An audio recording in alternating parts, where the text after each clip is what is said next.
Olá, bem-vindos ao meu site mais uma vez. Esse é um vídeo no qual a gente vai discutir o que é radioterapia, né? Como é que ela funciona e principalmente qual o seu uso no campo da oncologia, né? A gente vai desmistificar o que é oncologia nesse instante e vamos entender o que isso funciona e por que a gente utiliza ela como mais uma ferramenta para o uso em oncologia clínica.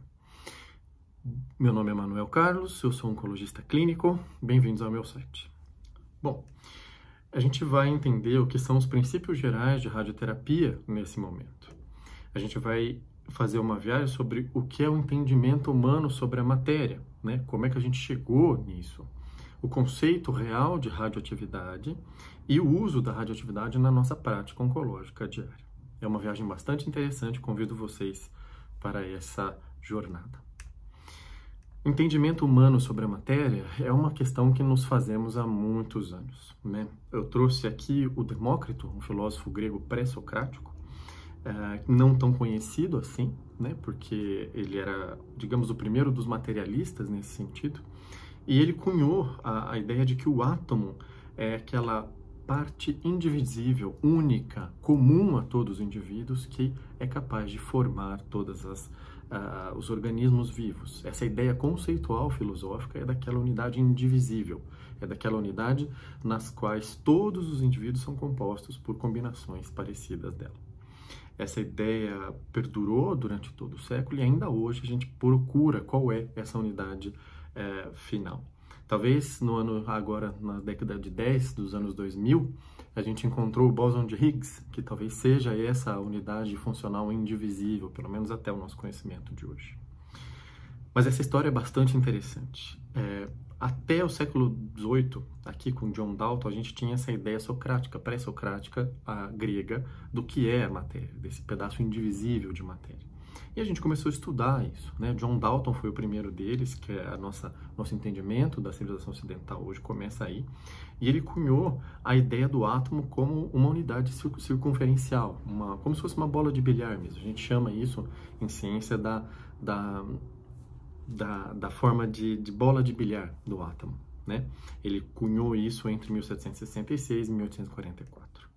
Logo depois, Joseph John Thomson, né, veio integrando as teorias da eletricidade, da eletromagnética, com esse conceito conceitual de Dalton, tá? E cunhou um conceito que a gente chama de bolo de uvas passas. É como se a gente fosse formado por unidades esféricas entremeadas por cargas positivas ou negativas, como a gente vê aí no slide. Concomitantemente, logo depois, Ernest Rutherford, um grande gênio, né, fez uma experiência muito bonita e mostrou para a gente que esse entendimento de camadas em cargas positivas e negativas, na verdade, não era como um bolo de passas, mas sim era organizado em um centro positivo e uma eletrosfera, ou seja, uma camada exterior de elétrons. Ele fez uma experiência com uma folha de ouro muito fininha, jogando emissões radioativas ali, vendo que os raios apareciam em múltiplos locais, definindo que existe um espaço grande vazio dentro do átomo, e esse espaço, para a gente ter uma ideia, é mais ou menos imaginar o estádio do Maracanã. O núcleo seria a bola no centro do campo e a eletrosfera todo o Maracanã, ou seja, tem muito espaço livre entre o átomo, o que a gente entendia de átomo até então. Niels Bohr, outro gênio da humanidade, começa a fazer alguns experimentos mostrando que essa divisão da eletrosfera, ou seja, essa camada de elétrons em volta do núcleo, ou seja, a arquibancada em volta da bola, se dividia em camadas, como nas nossas arquibancadas normais. Tem aquela primeira arquibancada que custa tanto, depois aquela mais longe, até a geralzona que fica lá no fundo. E cada um com um tanto de energia diferente, né? É comum a gente ver nos jogos que as torcidas têm energias diferentes. Em geral, a camada mais distante tem um pouco menos de energia aqui no átomo e as camadas mais internas um pouco mais de energia. No final do século XIX, início do século XX, a gente tem aí a figura do Albert Einstein, que trouxe para a gente uma equivalência entre matéria e energia, ou seja, são faces da mesma moeda. Aí ele conseguiu a famosa equação energia igual massa vezes a velocidade constante da luz ao quadrado, mostrando para a gente que energia e massa são partes da mesma estrutura, né? Isso deu origem ao nosso entendimento mais profundo do universo, das interações eletromagnéticas, e hoje em dia a gente conseguiu, usando colisores de hadrons, colisores de elétrons e de átomos, quebrar essas partículas positivas e negativas em partículas menores, em quarks, em bósons e assim por diante, e descobrimos aí que a grande partícula, chamada partícula de Deus, pensada por Higgs, né, um físico inglês, vivo ainda, tem 93 anos, se eu não me engano, é a partícula essencial que combina massa a todos os nossos elementos, né? Bom, mas e a radioatividade? O que essa história toda tem a ver com a radioatividade? Concomitante a essas descobertas do centro positivo, da eletrosfera em volta desse centro negativo, a gente tinha a descrição, originalmente feita por Henri Becquerel, de uma atividade que ele deu o nome de radioatividade. Ele, na verdade, não foi uma Marie Curie, mas ele descreveu um fenômeno de que um componente acabava se dissociando, emitindo radiação e transformando-se em outro componente naturalmente na natureza, tá? O Röntgen, um físico alemão, começou a usar isso pela primeira vez na medicina, né? Ele viu que filmes de fotografia eram marcados por essas substâncias, né? E aí ele decidiu fazer um raio-x aí da mão da esposa, tá? E é a primeira imagem que a gente tem aí de um raio-x utilizado na medicina. Existe um museu dele em Munique, bastante interessante de se visitar, né? Ele começou esses estudos estudando o que a gente chama de tubos de raios catódicos e vendo que existiam emissões de luz de cores diferentes quando a gente mudava o tipo de substância dentro desses tubos.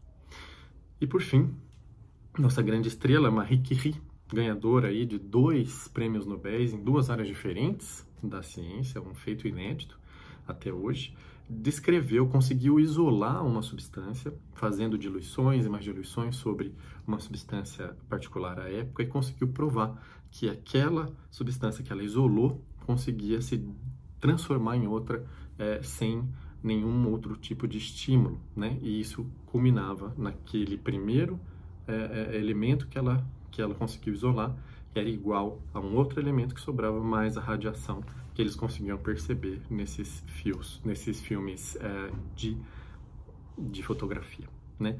Ela conseguiu provar por A mais B que uma partícula saía desse átomo, desse centro desse átomo, e conseguia transformar aquele átomo em outra substância a partir de alguns tipos de reações químicas, né? Por isso, por descobrir esse efeito, ela ganhou o prêmio Nobel, e depois por descobrir algumas substâncias que faziam isso, ela também ganhou um prêmio Nobel 2 vezes, e foi uma das cientistas mais brilhantes aí de toda a história. Muito bem. O efeito disso no ser humano, né? A gente sabe que, apesar dessas descobertas incríveis, a Marie Curie morreu de leucemia, né? O Henri Becquerel, que fez uma experiência parecida, ele deixou um pedacinho de plutônio, eu não vou me lembrar qual substância, sobre um filme de fotografia, e viu que no outro dia esse filme estava marcado. Essas pessoas tiveram desenvolvimento de câncer, né? E isso passou a ser um questionamento desde o início do século XX até hoje. Então a gente vai retomar aqui a estrutura da célula. Dentro do núcleo a gente tem os cromossomos, e a gente desenrola os cromossomos, a gente tem o nosso DNA, que é a receita de construção de um organismo vivo. Aqui a gente sabe que o DNA se replica para formar mais DNA, se transcreve para formar RNA e se traduz para fazer as proteínas, que são as moléculas que têm as funções dentro do nosso corpo. São elas que fazem a gente enxergar, a gente ter toda a nossa fisiologia, o coração bater, a gente pensar e assim por diante. E esse processo eu descrevo aqui em termos de flechinhas, que fica mais fácil. A gente sai de bases purínicas e pirimidínicas e chega até as enzimas, microtúbulos e proteínas através desse processo de produção, replicação e tradução de DNA. Imagine se a gente pega agora e bombardeia isso com uma série de pedacinhos de núcleo, pedacinhos de bola de futebol que saem para longe do estádio, que é o fenômeno da radioatividade, e nesse processo todo ele vai lá e bate e machuca e destrói fitas de DNA, de RNA, de proteínas e assim por diante. Esses efeitos nas nossas células vão levar com que o reparo do dano celular seja mais eficiente nos tecidos sadios do que nos tecidos neoplásicos, ou seja, cancerosos, porque eles estão numa grande confusão genômica, ou seja, eles não conseguem se organizar para recuperar, diferente do tecido sadio. As células que se dividem mais são mais suscetíveis à sensibilidade da radioterapia, porque elas estão se dividindo, ou seja, esse processo é muito, como é que eu vou dizer, ele é muito sensível, e a gente consegue fazer com que a radioatividade batendo nessas células que se dividam destrua aquele tecido, né? A repopulação é mais rápida com o tecido sadio, ou seja, a gente machuca o DNA tanto de células boas quanto de células ruins, mas as células boas são capazes de se recuperar mais fácil. E essa radiação vai interagir com moléculas de oxigênio dentro da célula, e essas moléculas de oxigênio vão machucar mais as células oncológicas, tá? São baseados nesses 4 princípios que a gente chama de 4 R's da radiação, que a gente utiliza isso no tratamento de cânceres. E como é que a gente usa isso na prática oncológica, né? A gente sabe que o câncer tem inúmeras maneiras de ser tratado. Então, a gente sabe que a gente utiliza estratégias de observação e de espera, como, por exemplo, no câncer de próstata, a gente vai discutir isso mais em outro vídeo. A gente utiliza radioterapia, hormonioterapia, quimioterapia, terapia-alvo e imunoterapia para poder tratar realmente o câncer. A gente utiliza estratégias pré-cirurgia e pré-radioterapia e pós-cirurgia, pós-radioterapia, para a gente fazer com que a gente ganhe em tempo de vida e em sobrevida mais facilmente com o câncer. Então, aqui, se a gente colocar o tratamento de câncer numa continuidade, a gente tem aquilo que a gente faz antes do tratamento definitivo, que seria a cirurgia. A gente tem aquilo que a gente faz depois do tratamento definitivo, que a gente chama de adjuvante, como está aqui no slide para a gente ver.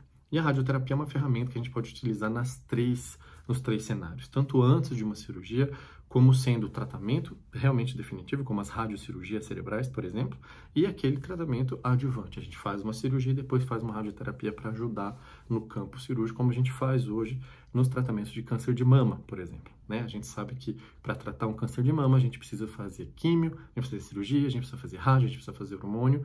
Então, são todas essas ferramentas que a gente utiliza para poder completar o tratamento adequadamente para um paciente com câncer. E quais são as modalidades, né, de tratamento radioterápico? Essa aqui é a mais conhecida, né, a radioterapia externa, que é administrada a partir de uma máquina, como a gente vê aqui no slide, né, uma máquina que tem uma fonte de radioatividade e um canhão de radioatividade que vai direcionar esses raios para uma área específica do corpo. Então, a gente faz uma tomografia, essa tomografia vai para o computador desenha uma estrutura em 3 dimensões desse tumor e esse canhão de raios vai sendo guiado pelo computador e atirando esses raios naquela lesão que a gente tem, destruindo essa lesão, causando o desaparecimento do tumor, né? Por aqueles mecanismos que eu acabei de explicar para vocês, aqueles 4 R's. Vai lesando o DNA dessas células e essas células são incapazes de se regenerar e vão também levando à formação de radicais livres de oxigênio nessas células, fazendo com que a gente tenha uma melhora e um desaparecimento desse tumor como se fosse uma cirurgia real. Como é que isso funciona? A gente vai à consulta do médico, o médico é o radioterapeuta, ele é o especialista nessa área, tá? Não é o oncologista clínico, mas sim o radioterapeuta, a gente trabalha conjuntamente nesse sentido. Ele vai marcar e programar esse tratamento adequadamente, vai fazer a tal da máscara que eu falei para vocês, que nada mais é do que essa tomografia, onde ele vai jogar no computador, para o computador desenhar em 3 dimensões a área a ser irradiada. Isso é feito também com a participação de um físico, tá? Que a gente chama de físico médico. E por fim, o paciente vai receber essas doses finais e o tratamento conforme a programação do radioterapeuta, né? Esse é o tipo de radiação que a gente recebe no tratamento de câncer de mama, por exemplo, ou no tratamento de câncer de próstata, tá?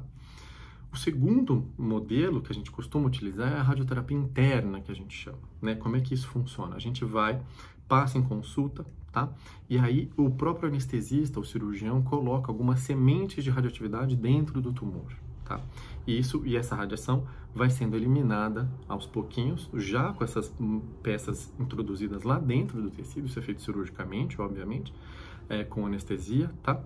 E isso faz com que essa radioatividade seja utilizada localmente naquele ponto por pequenas sementes radioativas naquele local. Isso que a gente chama de radioterapia interna.